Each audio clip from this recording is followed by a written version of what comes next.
Glória a Deus, glória a Jesus, aleluia, graças a Deus. A paz do Senhor Jesus, queridos irmãos e irmãs, estamos aqui já pelo canal Bom de Jesus, pela plataforma do YouTube, e vamos aqui para a 7ª lição. Estamos aí nas lições bíblicas CPAD 2023, segundo semestre, né? Vamos já ler aí a 7ª lição, né? Já temos aí a 6ª lição publicada, que foi falando sobre pais zelosos e filhos rebeldes. Agora nós vamos ler a 7ª lição, que é o relacionamento entre nora e sogra. E aí nós vamos trazer o exemplo no livro de Ruth, né? Então você já pode estar abrindo sua Bíblia aí no livro de Ruth, capítulo 1 ao 5, nós vamos ler 8, 12 e 14, tá bom? Em nome de Jesus. Tá? Vamos fazer uma oração para a gente já iniciar. Senhor Jesus, meu Deus, muito obrigado por esse momento especial. Abençoa este irmão, esta irmã que está conosco. Tenha misericórdia, meu Pai. Confirma o nosso entendimento para a Tua glória, em nome de Jesus. Amém, Jesus. Graças a Deus. Então vamos lá, então. A verdade prática é: a fé cristã exalta o amor familiar e, mais especificadamente, o respeito e a honra entre nora e sogra, bem como genro e sogro. Nós vamos ler agora no livro de Ruth, capítulo 1, do 1 ao 5, 8, 12 e 14, que nos fala assim. E sucedeu que, nos dias em que os juízes julgavam, houve uma fome na terra. Por isso, um homem de Belém de Judá saiu a peregrinar nos campos de Moabe, e ele e sua mulher e seus 2 filhos, e era o nome deste homem Elimeleque, e o de sua mulher Noemi, e os de seus 2 filhos Malom e Quilom, efrateus de Belém de Judá, e chegaram aos campos de Moabe e ficaram ali. E morreu Elimeleque, marido de Noemi, e ficou ela com seus 2 filhos, os quais tomaram para si mulheres moabitas, e era o nome de uma Orfa e a outra Ruth, e ficaram ali quase 10 anos.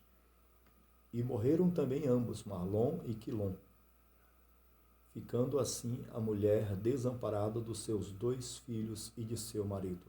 Vamos ler agora o versículo 8, que nos fala assim. Disse Noemi às suas noras: Ide, voltai cada um à casa de sua mãe, e o Senhor use convosco de benevolência, como vós usastes com os falecidos e comigo. Vamos ler agora 12 e 14. Porém Noemi disse: Voltai, minhas filhas, porque ireis comigo. Por que ireis comigo? Tenho eu ainda no meu ventre mais filhos para que vos sejam por maridos? Voltai, filhas minhas. É o 12 agora, né? Ide-vos, embora que já muito velha sou para ter marido. Ainda quando eu dissesse, tenho esperança, ou ainda que esta noite tivesse marido e ainda tivesse filhos. Tá? Então, nós acabamos de ler aí Ruth, capítulo 1, do 1 ao 5, 8, 12 e 14.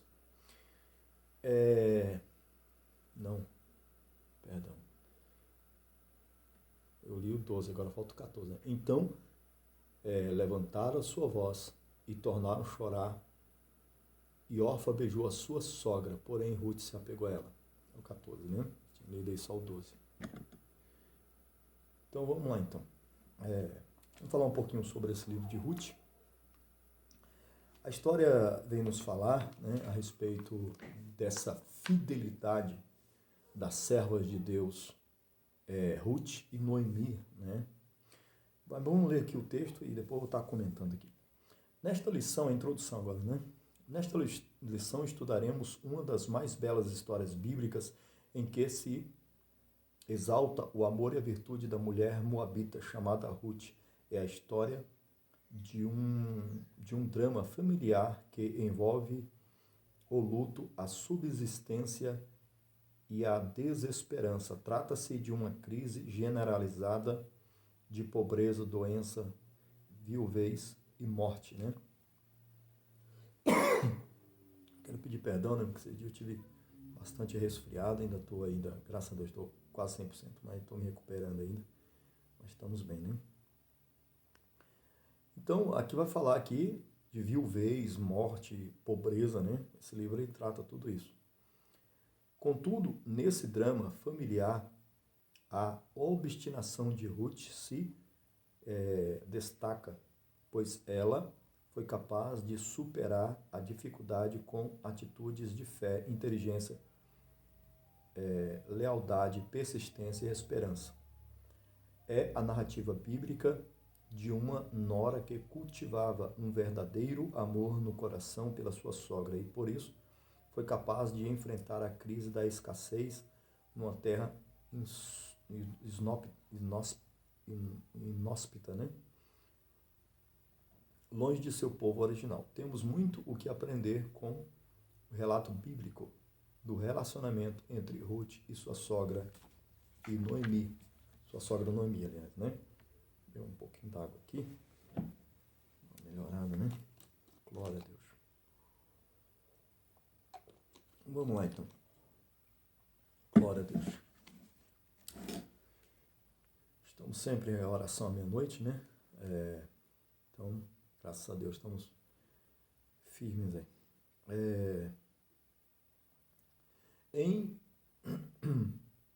Vamos lá, então, o tópico primeiro, a crise econômica na terra da Judéia. A escassez que provocou fome na casa de pão. O alimento básico das famílias que viriam na região da Judéia estava escasso por causa do mau governo dos últimos juízes de Israel, que abandonaram o Senhor. A cidade de Belém, de onde Noemi saiu com seu marido Elimeleque, era o lugar que anteriormente sofreu de sequidão e escassez. Ora, a palavra Belém significa casa de pão, mas a cidade do pão estava estava sem pão, que representava o sucesso material ou a prosperidade, né? Estamos lendo o parágrafo 1, tem um parágrafo 2 e 3 aí.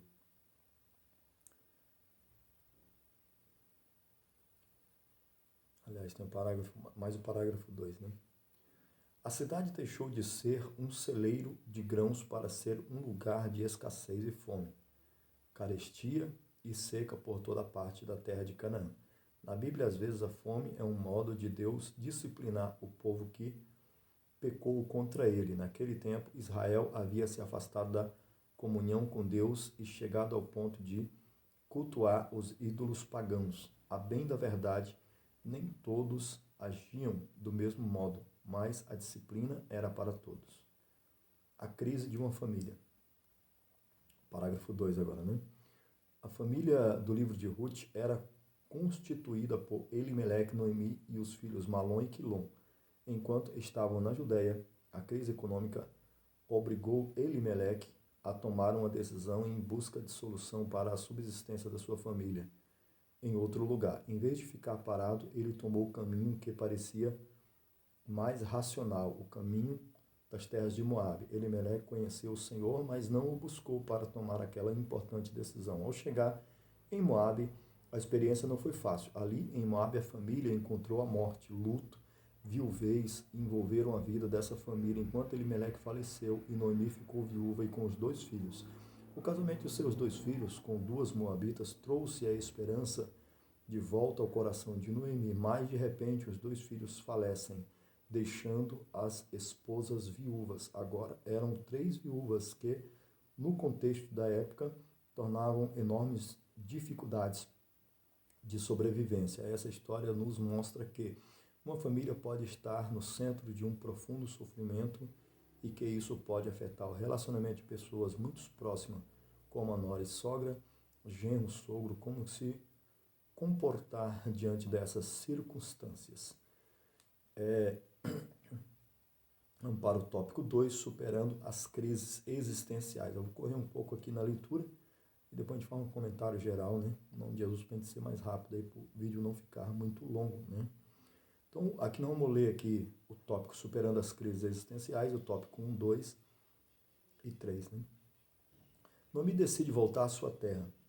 Viúva com suas 2 noras moabitas, Orfa e Ruth, também viúvas, Noemi resolve voltar à sua terra, na Judéia, depois de 10 anos longe. Era uma mulher envelhecida e por isso resolveu liberar suas nora Orfa e Ruth para que voltassem às suas famílias de origem em Moabe. Orfa aceitou a liberação da sua sogra e voltou para a sua família, mas Ruth resolveu ficar com Noemi. Provavelmente Noemi pensou que Deus a estivesse castigando com todos os sofrimentos experimentados e não imaginava o plano divino em todas aquelas circunstâncias. Na decisão de Ruth nascia uma amizade profunda entre nora e sogra, entre duas mulheres que seriam experimentadas pelo sofrimento. Aprendemos com o apóstolo Paulo que todas as coisas cooperam para o bem daqueles que amam a Deus, daqueles que são chamados segundo o seu propósito.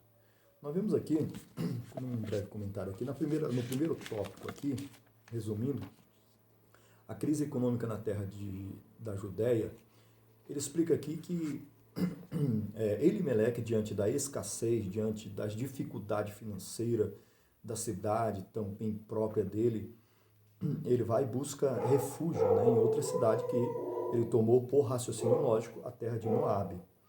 Então, segundo o estudo aqui, ele não orou a Deus, né, para que o Senhor viesse a falar com ele, vai para cá ou vai para lá, né, ou dessa direção. Ele, por raciocínio, achou melhor ir para lá com a sua família.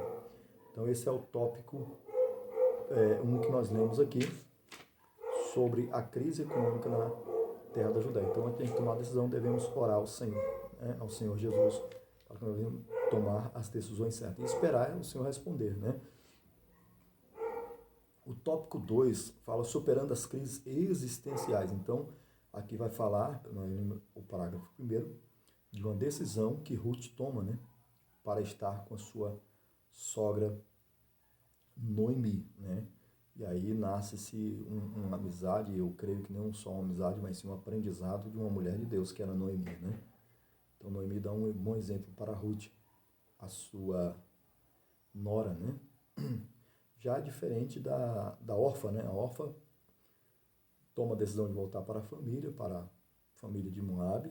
Ruth não, se apega com Noemi e com Deus de Noemi. Parágrafo 2. Ruth conhece o Deus de sua sogra. Ruth declarou de coração sincero a sua sogra Noemi: o teu povo é o meu povo, o teu Deus é o meu Deus. Ela teve um gesto de amor exemplar para com Noemi. A convivência com a sogra levou Ruth a conhecer o Deus de Noemi, a despeito dos sofrimentos e necessidades vividos dentro daquela família. A moabita descobriu que o Deus de sua sogra era o Deus verdadeiro, que supre as nossas necessidades. Ruth apegou-se a Noemi não só pelos laços familiares, mas também pela fé no Deus de Israel, porque a sua sogra dava o exemplo de uma mulher temente a Deus. Quando a sogra e nora estão unidas na presença de Deus, é uma bênção para toda a família. Por intermédio dessa união, Deus traz provisões extraordinárias para as necessidades familiares. Vamos para o parágrafo 3, que nos diz assim: unidas contra a crise, toda a família pode passar por um período em que parece que não há perspectiva de mudança. Diante de uma situação difícil, como no caso de Noemi, às vezes a família parece chegar a um beco sem saída para a vida material, emocional, até mesmo espiritual. Até certo ponto, isso é natural, pois quando nos deparamos com determinadas crises, nossa visão tende a ficar embaçada, limitada. Entretanto, a palavra de Deus diz que diremos, pois, a estas coisas? Se Deus é por nós, quem será contra nós? Romanos 8, 31, né? Deus é pelo seu povo. Isso não é diferente com a nossa casa. A providência de Deus pode começar no relacionamento entre os membros da família. Ora, no momento de uma crise familiar, a última coisa que pode acontecer é uma guerra entre seus membros. Já imaginou como ficaria muito mais pesado a carga de Noemi e Ruth se elas não tivessem unidas? Sim, a nora de Noemi foi capaz de superar as crises da sua casa e da sua sogra com uma visão de esperança, paciência, tenacidade para superar todas as dificuldades da família. Sua perspectiva de fé animou sua sogra e juntas contemplaram o agir de Deus em favor de sua família. Ruth aqui foi muito sábia, né? Porque o Deus de Israel, que é o único Deus, é o Deus verdadeiro, que é Jesus encarnado, né? Aqui nós estamos falando de um livro do Antigo Testamento, o livro de Ruth, mas nós sabemos hoje que é o nosso Jesus, né? Que se gerou pelo Espírito Santo no ventre de Maria, sem contato carnal, né? Maria não é mãe de Deus, Maria é mãe do Filho de Deus, de Jesus, porém, ela não é deusa. Maria é uma mulher normal, igual qualquer minha esposa, né? Qualquer irmã, qualquer mulher, né? Mas uma mulher temente a Deus, que o Senhor achou graça em Maria e gerou o nosso Jesus, tá bom? Não tem como Maria ser mãe de Deus se Deus já existe desde eternamente. Deus não tem mãe, Deus é eterno. Não tem mãe nem pai. Deus é e pronto, é o eu sou, né? Então, Maria foi mãe de Jesus carnal, que o Espírito Santo gerou, né? Então, não é mãe de Deus, é mãe de Jesus, filho de Deus, tá? Isso, por exemplo, aconteceu com a sua prima, né? Isabel, gerando o profeta João, né? Que foi também um grande homem de Deus, cheio do Espírito Santo, tá? E é uma mulher normal, Isabel é uma mulher normal, né?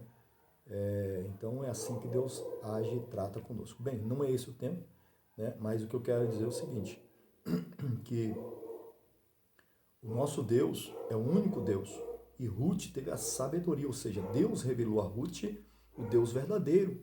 Porque Deus, ele é para todos, mas nem todos querem o Deus verdadeiro e crer no Deus verdadeiro. Então, Deus se revelou a Ruth e Ruth reconheceu a obediência de Noemi. Foi como que Noemi abriu as portas para Ruth ser abençoada. Com todas as dificuldades. Mas Noemi sabia que Deus ia tomar de conta dela e quem estivesse com ela. E Ruth também entendeu isso e se apegou à sua sogra Noemi, né? E realmente foi um agir de Deus muito grande. Nós vamos ver isso aqui mais na frente. No tópico 3, difícil aqui, né? Eu já estou encerrando aqui, mas vou ler esse 3 aqui, que fala assim, fé e trabalho numa nova perspectiva. Aí, agora nós vemos aqui o trabalhar de Deus com as duas juntas unidas, né? A chegada à terra do pão, que é Belém, né? Terra do pão. A chegada das duas mulheres viúvas à Judéia, mais especificadamente Belém, depois de 10 anos, causou alvoroço na cidade. Os antigos conhecidos de Noemi queriam saber o que havia acontecido com sua família. Ela ainda era uma mulher amargurada, com as duras experiências passadas em Moabe e preferia ser chamada de Mara, que significa amarga, né? Cujo significado no hebraico é amarga. Sua queixa se resumia a declarar que Deus parecia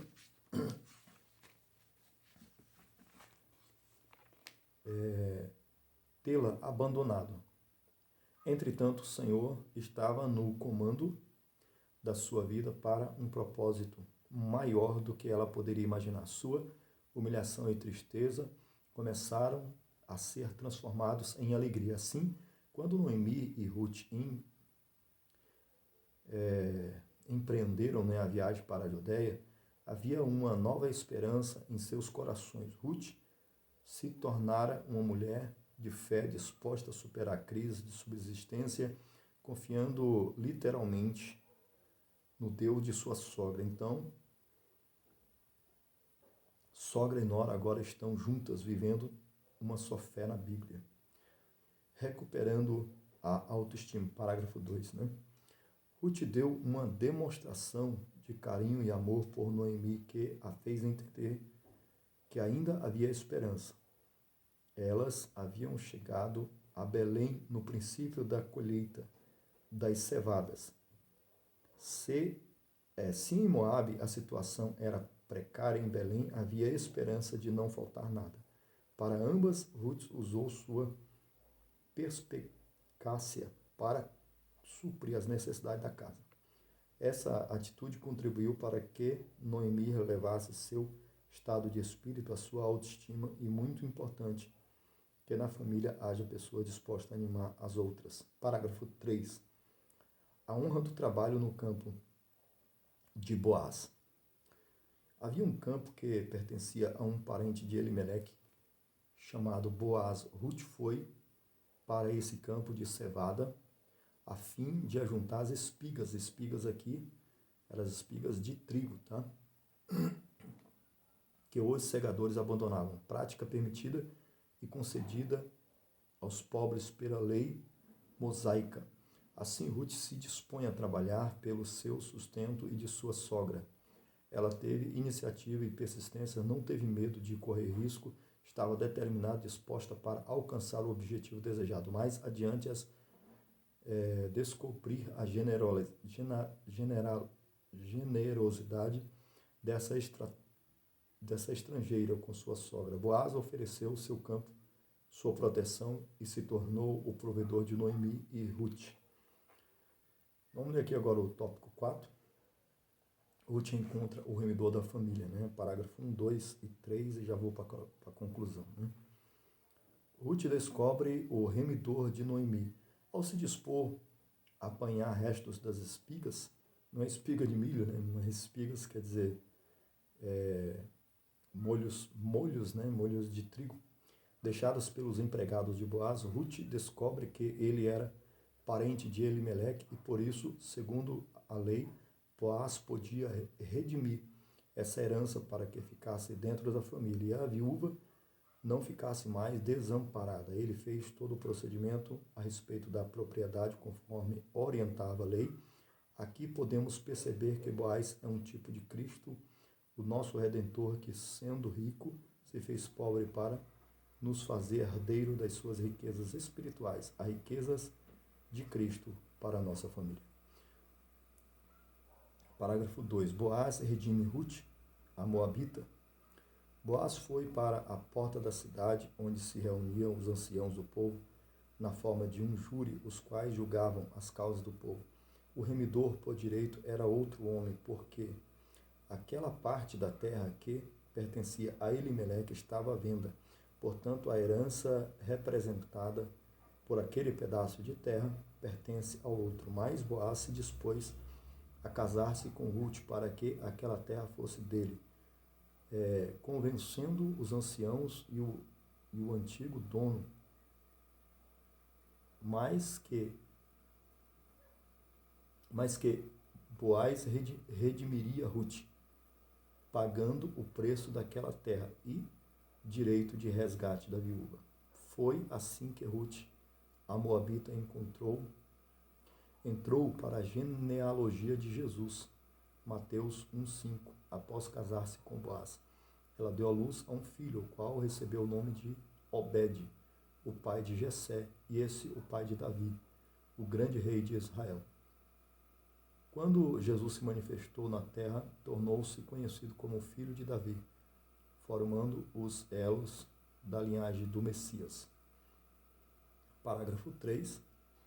Nora e sogra. O relacionamento entre nora e sogra tem muito a ver com o equilíbrio do relacionamento familiar. Se a relação entre elas não for sadia, muitas outras relações familiares podem ser afetadas. A história bíblica de Ruth e Noemi nos mostra que é a vontade de Deus que nora e sogra, bem como genros e sogros, tenham um relacionamento em que o fruto do Espírito seja revelado. Com a história dessas duas personagens, aprendemos que nora e sogra podem superar juntas a dor do luto, o período de escassez que toda família está sujeita a passar, a enfermidade de um filho, de um neto, nos momentos difíceis da família. Elas podem ser um esteio para todos. A palavra de Deus diz que em tudo devemos glorificar o Senhor. Isso passa pelos relacionamentos mais próximos do cristão. E agora eu vou para a conclusão. A história bíblica de Ruth é um exemplo de fé, relacionamento entre nora e sogra. Mesmo sendo uma estrangeira, Ruth foi capaz de cuidar da sua sogra, demonstrando grande carinho e respeito por ela, além de administrar dentro de si perdas enormes.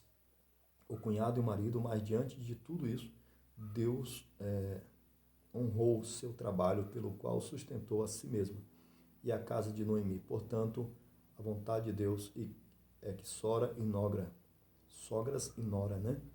Bem como genros e sogro, vivam em união, de maneira que a família seja ricamente abençoada por Deus. Então tá aí esse relato sobre nora e sogra e genro e sogro, né?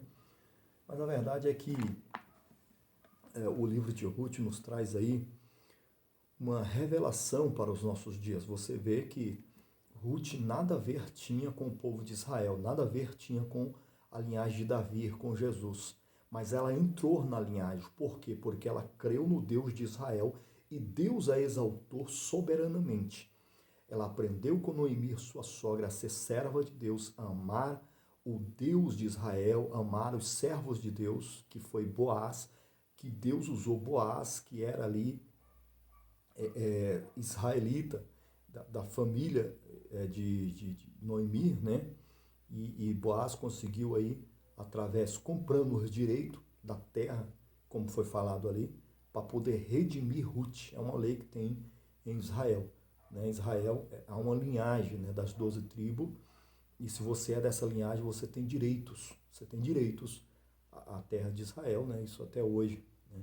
Então, entendemos que Deus trabalha assim com o seu povo. Isso pode ser tanto para Ruth, como também para nós, né, que somos aqui brasileiros, jambuzeiro brabo, longe de Israel, talvez não temos vínculos israelita, porém o Deus de Israel é o mesmo nosso Deus.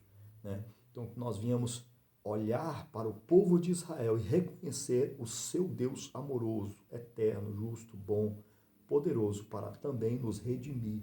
E nós, sendo fiel ao Deus de Noemi, Deus de Ruth, a Jesus, né, Filho de Deus, Jeová, o Deus de Maria, o Deus de Isabel, o Deus de João, o Deus de Paulo, nós sendo fiel a esse Deus também, Deus tem o poder de nos exaltar e nos abençoar, por mais que nós estejamos em tempos difíceis, assim como essa serva passou. Tá bom? Então, simples assim, resumindo, lembrando que Belém significa casa de pão, e lembrando que Jesus falou, eu sou o pão da vida. Por isso, Jesus de Belém de Judá, né? Por isso o nosso Jesus é o pão da vida, tá?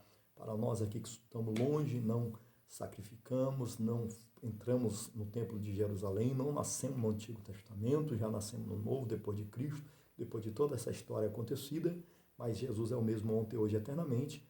Em Atos capítulo 15, versículo 28, ele diz, olha, guardes, fugir da prostituição, de animais, comer animais sufocados, do sangue, né, da idolatria. Isso tudo nós temos que fugir. O resto o Senhor vai nos dar direção para que nós venhamos congregar e servir a Deus, uma igreja evangélica, unidos, né, em Cristo, para que o Senhor exalte a nossa vida em nome de Jesus. Espero eu ter feito compreender um pouco. Eu vou estar fazendo a oração da fé por o vídeo não ficar tão longo, em nome de Jesus. E a próxima leitura nós vamos estar aí, perdão aí, né, com a voz bem falhada aí, vamos estar aí com a lição 8, a importância da paternidade na vida dos filhos. Tá bom? Em nome de Jesus. Vamos fazer uma oração para encerrar. Senhor Jesus, meu Deus, muito obrigado por esta manhã, por esse estudo, por essa leitura. Espero, Senhor, Espírito Santo, que o irmão ou a irmã possa compreender, Pai. Se ela não compreendeu, ele não compreendeu o que eu falei, o que eu expliquei, que o Senhor venha revelar, que o Senhor venha abrir a mente, o coração, porque nós precisamos, Senhor, abrir a nossa mente, o nosso coração, através do Teu poder, Senhor, para entender as Tuas Escrituras e o Senhor revelar a nós, o Senhor, as nossas vidas, como o Senhor se revelou a Ruth. E Ruth, meu Deus, aprendeu com Noemi a conhecer o Senhor. Assim nós vamos aprender também com o povo de Israel, ou seja, com os servos de Deus, em Cristo Jesus, a conhecer o Deus de Israel, o Deus eterno, o Deus todo-poderoso. Amém? E amém, Senhor Jesus. Que Deus abençoe, né? Permitindo Deus, estaremos de volta. Meia-noite estaremos em oração, em nome de Jesus Cristo. Fique conosco no canal Mão de Jesus. Se você não é inscrito, se inscreva, deixe seu like, seu comentário, né? E até a próxima lição. Nós estamos lendo aí as lições bíblicas CPAD 2023, segundo trimestre, depois que acabar esse mês de junho, né? Nós acabamos essa revistinha, vamos estar lendo aí o terceiro trimestre, tá bom? Fique todos na paz do Senhor Jesus. Aqui quem falou, aqui quem trouxe esse estudo foi o vosso irmão Silva, direto aqui do canal Mão de Jesus, pela plataforma do YouTube. Deus abençoe, graças a Deus.